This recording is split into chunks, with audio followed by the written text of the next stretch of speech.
ఈరోజు నిన్నటి నుంచి కూడా మళ్ళీ ఫోన్ ట్యాపింగ్ ఇష్యూ అనేది మరొకసారి తెరపైకి రావడం జరిగింది. ఒకసారి దాని గురించి కూడా మనం డిస్కస్ చేసేటువంటి ప్రయత్నం చేద్దాం. ఎందుకంటే చాలా ఇంట్రెస్టింగ్ న్యూస్ తెలుస్తూ ఉంది. గతంలో నవీన్ రావు పేరు ఫోన్ ట్యాపింగ్ ఇష్యూలో చాలామంది మీడియా వాళ్ళు మాలాంటి వాళ్ళు చాలామంది ఆయన పేరు తెర మీద తీసుకొచ్చినప్పుడు ఆయన చాలా రకాలుగా లీగల్ నోటీస్ పంపించేటువంటి ప్రయత్నం చేసినట్టు మన దృష్టికి అయితే రావడం జరిగింది. సో ఈసారి డైరెక్ట్గా ఆయన పేరే డైరెక్ట్గా ప్రస్తావన రావడం జరిగింది. ఒకసారి దాని గురించి చూద్దాం. ఫోన్ ట్యాపింగ్ కుట్రలో నవీన్ రావు ప్రస్తుత ఇంటెలిజెన్స్ చీఫ్ ఫోన్ పైన అప్పట్లో నిఘా. చూడండి, ఇంటెలిజెన్స్ చీఫ్ ఆయన పైనే ఫోన్ నిఘా పెట్టిరంటే ఏ విధంగా వీళ్ళు అంటే వాస్తవంగా కేసీఆర్ను అందరూ కూడా ఇప్పుడున్నటువంటి ప్రభుత్వం చేస్తున్నటువంటి కొన్ని మిస్టేక్స్ వల్ల, కొన్ని తప్పుల వల్ల మళ్ళీ కేసీఆరే వస్తుంది అనేటువంటి భ్రమల్లో బతుకుతూ ఉన్నారు. దయచేసి ఆ భ్రమల నుంచి బయటికి రండి. ఎందుకు అంటే కేసీఆర్ అనేటువంటి ఒక నీచమైనటువంటి రాజకీయ నాయకుడు ఈ ప్రపంచంలో ఎవరూ లేరనేది వాస్తవం. ఎందుకు అంటే చాలామంది ఫోన్లను ట్యాప్ చేసి చాలామంది జీవితాలతోటి చాలామంది కుటుంబాల్లో చిచ్చుపెట్టినటువంటి ఈ యొక్క నీచ నికృష్టమైనటువంటి ఈ రాజకీయ నాయకుడు కేసీఆర్ ఎవరైతే ఉన్నారో ఇప్పుడు మళ్ళా ఆయన వస్తే బాగుంటుంది అనేటువంటి కోణంలో కొంతమంది బీఆర్ఎస్ వాళ్ళు చేస్తున్న ప్రచారంలో భాగంగా ఉచ్చులో పడుతూ ఉన్నారు. నేను రీసెంట్గా నిరుద్యోగులు కూడా అదే చెప్పిన, మీరు అరే బాబు మీరు దయచేసి వాళ్ళని ఎవరైతే ఉన్నారో బీఆర్ఎస్ వాళ్ళని ఎంకరేజ్ చేయకండి. ఈరోజు కేసీఆర్ కుటుంబంతో పాటు ఆర్ఎస్పీ కూడా వాళ్ళకు తోడై ఈరోజు ప్రజల్లో వైషమ్యాలు రెచ్చగొట్టే విధంగా, ప్రజల్లో డివిజన్ తీసుకొచ్చే విధంగా అమాయకమైనటువంటి యువతను రెచ్చగొట్టి వాళ్ళను బలి చేసుకొని తద్వారా రక్తదాహం తీర్చుకొని మళ్ళీ అధికారంలోకి వద్దామనేటువంటి ప్రయత్నంలో బీఆర్ఎస్ పార్టీ ఉన్నది. దయచేసి దానికి ఎవరు కూడా లొంగొద్దు అని చెప్తాను. ఎందుకంటే చూడండి ఎంత దారుణమైన విషయం అంటే ఒక ఇంటెలిజెన్స్ చీఫ్ ఎవరైతే ఉన్నారో ఆయన ఫోన్నే ట్యాప్ చేశారు అంటే వీళ్ళ దుర్మార్గాలు దురాఘాతాలు ఏ విధంగా ఉన్నాయో ఒక్కసారి మనం అర్థం చేసుకోవాల్సిన అవసరం ఉంది. చూడండి, అట్లాస్ టూల్ నుంచి సోషల్ మీడియా ప్రొఫైల్ సేకరణ హైకోర్టులో దాఖలు చేసిన కౌంటర్లో దర్యాప్తు అధికారుల వెల్లడి. ప్రభాకర్ రావు శ్రవణ్ల పాస్పోర్ట్ల జప్తునకు ప్రతిపాదన అంటూ ఒక న్యూస్ చూస్తా ఉన్నాం. ఫోన్ ట్యాపింగ్ కేసు అంటే చూడండి, ప్రభాకర్ రావు శ్రవణ్లు ఇద్దరు కూడా రెడ్ కార్నర్ నోటీసులు జారీ చేసినా కానీ ఇంకా వస్తలేరంటే వాళ్ళు నిజంగా దొంగలా కాదా, నిజంగా నిజాయితీ పరులు అయితే రావాలి. నిజాయితీ పనులు కారు కాబట్టి వాళ్ళు ఇంకా తప్పించుకొని తిరుగుతూ ఉన్నారు. వాళ్ళు ఎక్కడ దాక్కున్నా, ఏ గుందులో దాక్కున్నా కానీ ఈరోజు లాక్కొచ్చే ప్రయత్నం ఖచ్చితంగా పోలీస్ డిపార్ట్మెంట్ చేసేటువంటి ఖచ్చితంగా ఆ ప్రయత్నం చేస్తుంది. అవకాశం అయితే ఉంది. ఫోన్ ట్యాపింగ్ కేసు దర్యాప్తు క్రమంలో కొత్త విషయాలు వెలుగులోకి వచ్చాయి. స్పెషల్ ఇంటెలిజెన్స్ బ్రాంచ్ మాజీ చీఫ్ ప్రభాకర్ రావు ప్రధాన నిందితుడిగా ఉన్న ఈ కుట్రలో నవీన్ రావుకు భాగమున్నట్లు దర్యాప్తు అధికారులు గుర్తించారు. ఓ మీడియా సంస్థ నిర్వాహకుడు శ్రవణ్ రావుతో పాటు నవీన్ రావు సూచనలతోనే పలువురి ఫోన్లను ప్రణీత్ రావు బృందం ట్యాప్ చేసినట్టు వెల్లడింది. రాజకీయ నేతలతో పాటు పలువురు ఐఏఎస్ ఐపీఎస్ ఉన్నతాధికారుల ఫోన్లపైన నిఘా పెట్టినట్లు తెలుస్తూ ఉంది. అంటే వాళ్ళు జడ్జిలో లేదు, ఐఏఎస్లో లేదు, ఐపీఎస్లో లేదు, ఇక మంత్రులు ఎమ్మెల్యేలు వాళ్ళ కార్యకర్తలు అంటే కామన్ అయిపోయింది. మాలాంటి వాళ్ళ ఫోన్లు అంటే ఇంకా కామన్ అయిపోయింది. అంటే చూడండి ఏ విధమైనటువంటి పరిస్థితుల్లో వీళ్ళు ఫోన్ ట్యాపింగ్ చేసిరో ఒక్కసారి అర్థం చేసుకోండి. ప్రస్తుత ఇంటెలిజెన్స్ చీఫ్ శివధర్ రెడ్డితో పాటు శివధర్ రెడ్డి ఫోన్ కూడా ట్యాప్ చేశారు. నాకు తెలిసి శివధర్ రెడ్డి గతంలో ఈయన ఫోన్ ట్యాప్ చేసినట్టు క్రమంలో ఆయన ఫోన్ ట్యాపింగ్ ఇష్యూ ఏదైతే ఉందో నాకు తెలిసి నాకున్నటువంటి అవగాహన వరకు రేవంత్ రెడ్డికి ఏమైనా సమాచారం ఇచ్చుంటాడు 2016లోనే. అందుకే 2016 తర్వాత శివధర్ రెడ్డి ఏదైతే ఓటుకు నోటు కేసు తర్వాత శివధర్ రెడ్డి ఎక్కడ కూడా కనబడలేదు. ఎందుకు అంటే పోలీస్ డిపార్ట్మెంట్లో ఇలాంటి నీచమైన పనులన్నిటి కూడా ఈరోజు ఎవరు ఆ శివధర్ రెడ్డి, మేబీ శివధర్ రెడ్డా లేకపోతే వేరే పోలీస్ ఆఫీసర్ ఇంకెవరైనా కావచ్చు, వాళ్ళు ఎవరైతే ఉన్నారో వాళ్ళందరూ కూడా రేవంత్ రెడ్డికి చేరవేసినట్టు తెలుస్తుంది. తద్వారా రేవంత్ రెడ్డి ఈ ప్రభాకర్ రావును టార్గెట్ చేయడం కావచ్చు, లేకపోతే ఫోన్లు ట్యాప్ అవుతున్న అంశం కావచ్చు, చాలా అంశాలను కూడా ప్రజల ముందు ఉంచేటువంటి ప్రయత్నం చేసి సక్సెస్ కావడం జరిగింది. సో ఇప్పుడున్నటువంటి దాంట్లో చూడండి ఏం లేదు శివధర్ రెడ్డితో పాటు ఐఏఎస్ అధికారులు రొనాల్డ్ రోస్, దివ్య ఈ జాబితాలో ఉన్నట్లు తాజాగా బహిర్గతమైంది. రొనాల్డ్ రోస్ కూడా హైకోర్టు సుమోటోగా విచారణ స్వీకరించిన ఈ కేసులో దర్యాప్తు అధికారులు బుధవారం కౌంటర్ అఫిడవిట్ దాఖలు చేశారు. అందులో పలు కీలక అంశాలు వెల్లడించారు. ఫోన్ ట్యాపింగ్ కేసులో ప్రభాకర్ రావే మాస్టర్ మైండ్ అని పేర్కొన్నారు. ఈ కేసులో ఇంకా చాలా దర్యాప్తు జరగాల్సి ఉంది. అసలు ఈ కేసులో ఏమేం డీల్స్ జరిగినాయి, ప్రభాకర్ రావు ఎవరెవరి దగ్గర ఎంత డబ్బులు తీసుకున్నాడు, అదేవిధంగా ఇంకా చాలామంది ఉన్నారు కదా, ప్రణీత్ రావు కానీ ప్రభాకర్ రావు కానీ, వీళ్ళందరూ ఒక ముఠా, ఒక మాఫియా తయారైన. వాస్తవం చెప్పాలంటే పోలీస్ డిపార్ట్మెంట్ పైన ఈరోజు ఇంత పెద్ద ఎత్తున ఆరోపణలు వస్తూ ఉన్నాయంటే దానికి కారణం ఇలాంటి కొంతమంది ఎదవలు చేస్తున్నటువంటి, ఇంతమంది నీచులు చేస్తున్నటువంటి ఇలాంటి నీచమైన పనుల వల్లే పోలీస్ డిపార్ట్మెంట్కు ప్రతిసారి కూడా ఏదో ఒక వస్తా ఉన్నట్టు మనం గ్రహించాలి. ఈ కేసులో ఇంకా చాలా దర్యాప్తు జరగాల్సి ఉందని, అందుకు విదేశాల్లో ఉన్న ప్రభాకర్ రావు, శ్రవణ్ రావును విచారించడం కీలకమని న్యాయస్థానానికి విన్నవించారు. ఇంటర్పోల్ బ్లూ నోటీస్ ద్వారా వారిద్దరిని భారత్కు తీసుకొచ్చేందుకు ప్రయత్నిస్తామని తెలిపారు. నాన్ బెయిలబుల్ వారెంట్లు జారీ అయిన ప్రభాకర్ రావు, శ్రవణ్ రావుల పాస్పోర్ట్లు జప్తు చేయాలని రీజనల్ పాస్పోర్ట్ అథారిటీకి దర్యాప్తు అధికారి ప్రతిపాదించినట్లు వెల్లడించారు. ఫోన్ ట్యాపింగ్కు పాల్పడిన డేటాతో పాటు ఎస్ఐబికి సంబంధించిన 62 హార్డ్ డిస్క్లు నిందితులు ధ్వంసం చేసి కీలకమైనటువంటి సమాచారాన్ని నాశనం చేశారని పేర్కొన్నారు. ఎస్ఐబిలోని క్యాట్, యూఎఫ్ టీంల సమాచారాన్ని తొలగించారని తెలిపారు. కన్వర్జెన్స్ ఇన్నోవేషన్ ల్యాబ్స్ ప్రతినిధులు గతంలో సమకూర్చిన 3 సర్వర్లను, 5 యాపిల్ హార్డ్ డిస్క్లను ఆ సంస్థ ప్రతినిధులు వచ్చి తొలగించారన్నారు. మావోయిస్టు సంబంధ సమాచారాన్ని ధ్వంసం చేయడం ద్వారా దేశ అంతర్గత భద్రతకు నష్టం కలిగించారని ఆరోపించారు. అఫిడవిట్లో దర్యాప్తు అధికారులు పేర్కొన్న వివరాలు: కేటీఆర్, ఎమ్మెల్సీ నవీన్ రావుల ఆదేశాలతోనే శ్రీధర్ రావు పై క్రిమినల్ కేసులు రాసి పెట్టుకోండి. కేటీఆర్ కానీ, కేసీఆర్ కానీ, ఎమ్మెల్సీ నవీన్ రావు కానీ వీళ్ళందరూ కూడా రాజకీయ వ్యభిచారులుగా ఈరోజు మనం చూడాల్సి వస్తుంది. వీళ్ళపైన ఏ కొంచెం ప్రేమ అని, కరుణ అని చూపిస్తే మాత్రం ఈరోజు తెలంగాణ ద్రోహులుగా మనం మిగిలిపోతాం. తెలంగాణకు తీవ్ర అన్యాయం చేసిందే ఈ లంగలు, లఫంగలు. ముఖ్యంగా కేసీఆర్, కేటీఆర్, నవీన్ రావు, హరీష్ రావు, సంతోష్ రావు వీళ్ళందరూ కూడా ఒక ముఠాగా తయారై, ఒక డెకాయిట్లుగా తయారై వీళ్ళందరూ కూడా దోచుకో తిన్నటువంటి సందర్భాలు మనం చూసినాం కూడా. సో ఇప్పుడు చాలామంది ఏంటంటే రేవంత్ రెడ్డి రైతు బంధు ఇవ్వలే కదా, కేసీఆర్ ఇస్తే రైతు బంధు ఉండేది, రెగ్యులర్ వచ్చేది, తెలంగాణలో కరెంటు సరిగ్గా లేదు కదా, కేసీఆర్ వస్తే కరెంటు సరఫరా ఉండేది అని ఒక భ్రమల్లో బతుకుతా ఉన్నారు.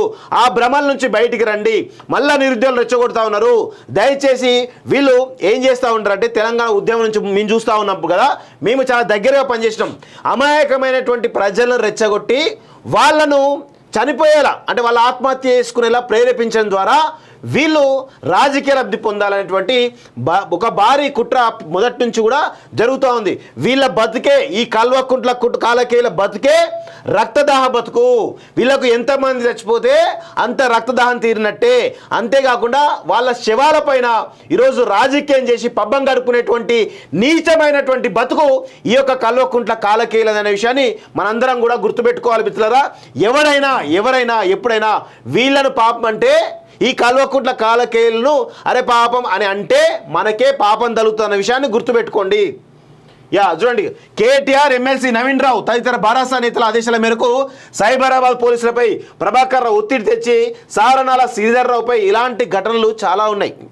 ఓన్లీ శ్రీధర్ రావు లాంటి వాళ్ళే బయటికి రావడం జరిగింది. శ్రీధర్ రావు కాదు, కొన్ని వేల మంది బాధితులు. దయచేసి ఆ బాధితులంతా బయటికి రండి. నాకు తెలిసి కొన్ని ఇల్లీగల్ యాక్టివిటీ చేసే వాళ్ళు ఉంటారు, వాళ్ళని కూడా ఇబ్బంది పెట్టారు. వాళ్ళు బయటికి రాకపోవచ్చు కాక, కానీ అలాంటి సంఘటనలు కూడా చాలా ఉన్నాయి. వాటన్నిటి కూడా ఈ ఏదైతే ఉందో కొంత బయటకు ఇస్తే అంతా వీళ్ళ చరిత్ర అంతా బయటపడుతుంది. వీళ్ళ నీచమైన చరిత్ర ఏందని మొత్తం బయటపడే అవకాశం ఉంటుంది. ఒత్తిడి తెచ్చి సారణాల శ్రీధర్ రావుపై క్రిమినల్ కేసు పెట్టించారు. ప్రస్తుత సీఎం రేవంత్ రెడ్డితో పాటు ఆయన కుటుంబ సభ్యులు, సన్నిహితుల సంభాషణలు ప్రణీత్ రావు బృందం ఇంటర్సెప్ట్ చేసింది. ఈ ప్రక్రియను రేవంత్ రెడ్డి మాటలుగా 6 మాటలుగా వ్యవహరించింది. రాజకీయ నేతల ప్రొఫైల్ తయారు చేయడంతో పాటు వారి CDRల సమాచారాన్ని చూడండి, కాల్ డాటా మొత్తం CDR ఏదైతుందో రికార్డింగ్స్తో సహా మొత్తంగా వాళ్ళ ఫోన్లు ట్యాప్ చేసి దానంతా కూడా ఒక హార్డ్ డిస్క్లో భద్రపరిచినట్టు చాలా స్పష్టంగా తెలుస్తూ ఉంది. ప్రణీత్ రావు తన వ్యక్తిగత ల్యాప్టాప్లో భద్రపరిచారు. ఆ సమాచారంతో కూడిన హార్డ్ డిస్క్ను తన బావమరిది దిలీప్ సహకారంతో రీప్లేస్ చేశారు. అనంతరం తొలగించిన హార్డ్ డిస్క్ను బేగంపేట నాలాలోకి విసిరేశారు. సెల్ ఫోన్లను ఫార్మాట్ చేసుకోవాలని తన బృందం సభ్యులకు సూచించారు. 2022 అక్టోబర్లో వెలుగులోకి వచ్చిన బారాసా ఎమ్మెల్యేల కొనుగోలు వ్యవహారం అక్రమ ఫోన్ ట్యాపింగ్ ద్వారానే బహిర్గతమైంది. ఢిల్లీకి చెందిన రామచంద్ర భారతి, తిరుపతికి చెందిన సింహయాజీ స్వామితో కోరె నందకుమార్ మాట్లాడిన ఫోన్ కాల్స్ ను ప్రణీత్ దొంగచాటుగా విన్నారు.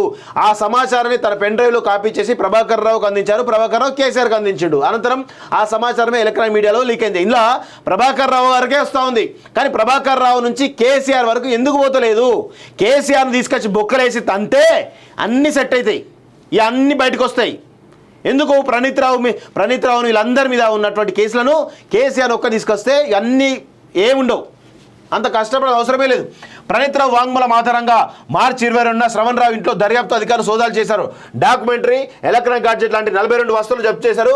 మార్చి 23న ప్రభాకర్ రావు ఇంట్లో సోదాలు చేశారు. అక్కడ ఏ ఒక్క ఆధారం లభించలేదు. ఇక ఆధారం ఏంది, అది తెలుసు, దొంగతనం చేసినా తెలుసు కాబట్టి ఆ దొంగ ఎందుకు పెట్టుకుంటాడు, వేరే దగ్గర ఎక్కడో పెట్టుంటాడు. మార్చి 23న ప్రభాకర్ రావు ఇంట్లో సోదాలు చేశారు. అక్కడ ఏ ఒక్క ఆధారం లభించలేదు. కావాలని ఆధారం లేకుండా చేశారని దర్యాప్తు అధికారులు గుర్తించారు. ప్రభాకర్ రావుకు సంబంధించిన వ్యక్తిగత భద్రతా సిబ్బంది నుంచి వాంగ్మూలాలు సేకరించారు. ప్రభాకర్ రావు ఆదేశాల మేరకే ఇంటెలిజెన్స్ విభాగం ఉద్యోగి ఒకరు అట్లాస్ టూల్ నుంచి సోషల్ మీడియా ప్రొఫైల్ తీసి ప్రణీత్ రావుకు పంపించినట్లు వెల్లడైంది. ప్రభాకర్ రావు నియామకంపై డిఓటి అభ్యంతరం. ఇగో ఆ నియామకమే తప్పు.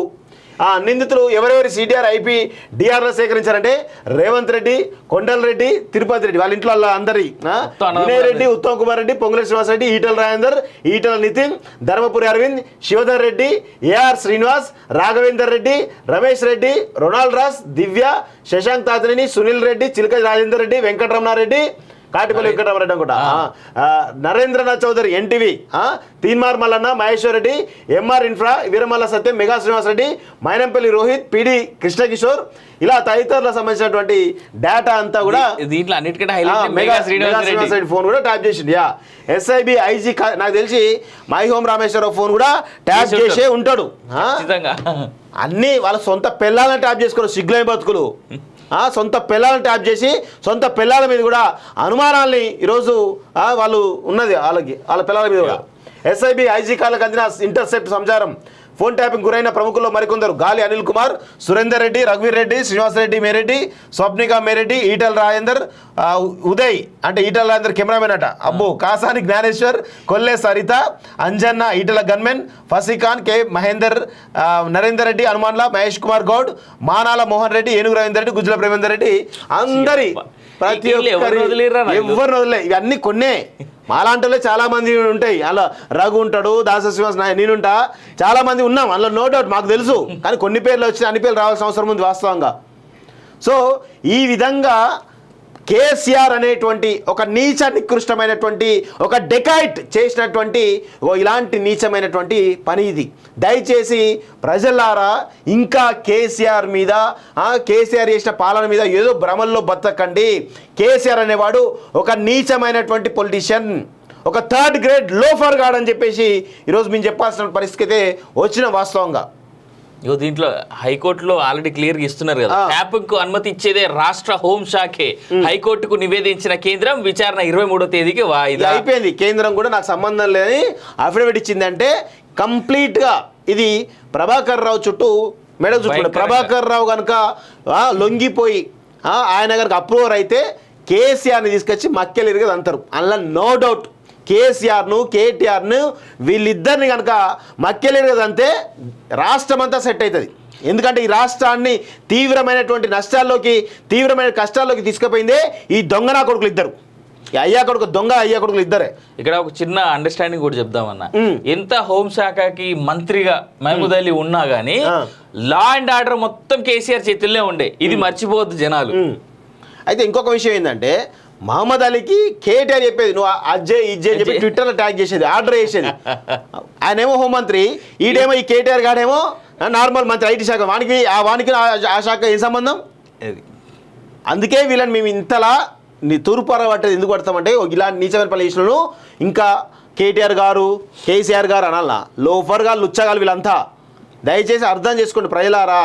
వీళ్ళు ఈ నవీన్ రావు అనేటువంటి ఒక డెకాయిట్, నెంబర్ 1 డెకాయిట్ నవీన్ రావు. ఆయన ఏబట్టి ఎంతమంది జీవితాలు నాశనమైనాయి, ఎంతమందిని దోచుకున్నారు వీళ్ళంతా. వీళ్ళ బతుకంతా దోచుకోవడమో దాచుకోవడం తప్ప ఏదీ లేదు.